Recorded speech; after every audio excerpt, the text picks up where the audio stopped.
मित्रों नमस्कार। मैं अभी मौजूद हूँ Indo Israel centre of excellence for mango जनपद बस्ती में और आपको सिंचाई की एक आधुनिक तकनीकी से रूबरू कराने जा रहा हूँ, जिसमें आपको बिना खेत में गए, बिना आपको मूल्यांकन किए ही यह पता चल जाता है कि किस पौधे में, किस प्लाट में कितनी मात्रा में खाद, नमी या उर्वरक की आवश्यकता है। तो हम जहाँ पर खड़े हैं, यह जैन इरिगेशन द्वारा इंस्टॉल किया गया ऑटोमेशन यूनिट है। और ऑटोमेशन यूनिट का मतलब आप पूरी तरीके से समझ सकते हैं कि यह जो है ऑटोमेटिक तरीके से काम करती है। अब ऑटोमेशन तकनीकी क्या है, इसके बारे में जानते हैं। यह जो है एक रिमोट टर्मिनल यूनिट होता है जो कंट्रोलर के माध्यम से काम करता है।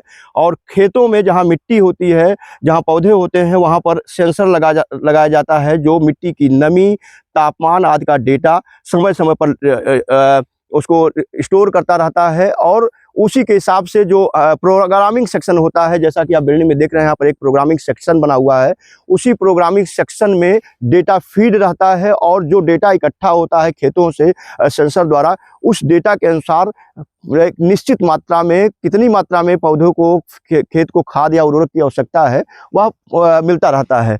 अभी मैं जहाँ पर हूँ आपको खेत की तरफ लेकर चलूँगा और दिखाऊंगा कि किस तरीके से खेत में जो ऑटोमेशन यूनिट है काम करती है। आप सामने देख रहे होंगे कि यहाँ जो हाई डेंसिटी प्लांट लगाए गए हैं, यहाँ पर अंबिका, अरुणिका, टॉमेटिकन, सेशन, पूषा सूर्या, पूषा श्रेष्ठ, पीताम्बर का जो है हाई डेंसिटी प्लांटिंग किया गया है। मदर प्लांट का आचरण है और यहाँ पर जो है इन्हीं पौधों से, इन्हीं वृक्ष से नए पौधे तैयार किए जाते हैं। इसीलिए इनकी प्रूनिंग की गई है कि इसमें नए कल्ले आए, नए साइन वुड तैयार हो पाएँ। और इसके लिए यहाँ पर आप देख रहे होंगे कि पौधों की जो तने हैं, जड़ें हैं, यहाँ पर ड्रिप इरीगेशन की लाइनें लगाई गई हैं। और इन्हीं ड्रिप इरीगेशन के जरिए जो है सेंसर जो होता है खेत में लगाया जाता है, वह मिट्टी में कितनी नमी की आवश्यकता है, कितना तापमान चाहिए, और हवा की आर्द्रता क्या है, ह्यूमिडिटी जिसे कहते हैं, फ्लो की क्या ज़रूरत होती है, उसको जो है स्टोर करता है। और उसके बाद कंट्रोलर जो होता है, वो सेंसर से जो भी डेटा इकट्ठा होता है, उसको जो है कितना पानी देना है, उसको जो है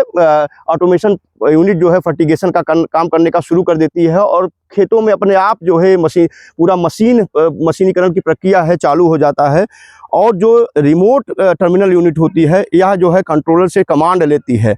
खेत में जो वाल्व लगे होते हैं, पंप लगे होते हैं, फर्टिगेशन यूनिट लगे होते हैं, यह जो है अपने आप चालू और बंद करता है। इसके अलावा इसमें एक कम्युनिकेशन यूनिट लगी होती है जो आरटीयू के बीच में, जो रिमोट टर्मिनल यूनिट होती है, उसके जरिए जो है फील्ड में जो मौजूद उपकरण होते हैं उनको जो है सूचनाएं प्रदान करने का काम करती है। और प्रोग्रामिंग सेक्शन के जरिए जो है प्रोग्रामिंग किया जाता है पूरे सेक्शन को चलाने के लिए। प्रोग्रामिंग सेक्शन पानी देने का समय, अवधि और उर्वरक की मात्रा को प्रोग्राम करता है, जिसके जरिए समय समय पर पौधों को पानी मिलता रहता है, उर्वरक मिलता रहता है, खाद की मात्रा मिलती रहती है, जिससे जो पौधों की बढ़वार है, ग्रोथ है, वह उचित मात्रा में हो पाती है। और पौधों से इस वजह से जो है पौधों अच्छे उत्पादन देने वाले होते हैं, उनका ग्रोथ अच्छा होता है, उसमें कीट और बीमारियों का प्रकोप कम होता है।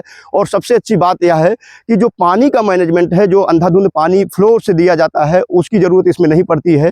इसमें एक निश्चित मात्रा में प्रोग्रामिंग जो हम सेट करते हैं, जो डेटा हमको प्राप्त होता है कंट्रोल यूनिट से, जो रिमोट कंट्रोलिंग यूनिट उससे जो प्राप्त होता है, उसके जरिए प्राप्त डेटा के अनुसार हम अपने पौधों को पानी उपलब्ध कराते हैं। इसके लिए यहाँ पर ड्रिप इरिगेशन यूनिट लगाई गई है। आप खेत में अगर जाएंगे तो आपको पौधों के जड़ों के अलावा जो बीच में हिस्सा दिख रहा है, देखिए अब सूखा हुआ दिख रहा है। अगर हम इसको फ्लो से देते, बहाव विधि से पानी से सिंचाई करते, तो पूरा का पूरा खेत पानी से भरा होता, इसमें कीचड़ की मात्रा होती और पानी की मात्रा भी अधिक लगती, श्रम अधिक लगता और इस पर एनर्जी भी ज़्यादा खर्च होती। इन सभी चीज़ों से बचाव करने का काम करता है। बाकी आप ग्रो देख रहे होंगे, ग्रो भी बहुत अच्छा है, क्योंकि विकास पौधों का होना बहुत ज़रूरी है। इस लिहाज से जो है पौधों को उससे अगर ज़्यादा उत्पादन चाहते हैं तो ऑटोमेशन फर्टिगेशन यूनिट जो है आपके लिए फ़ायदेमंद साबित हो सकती है।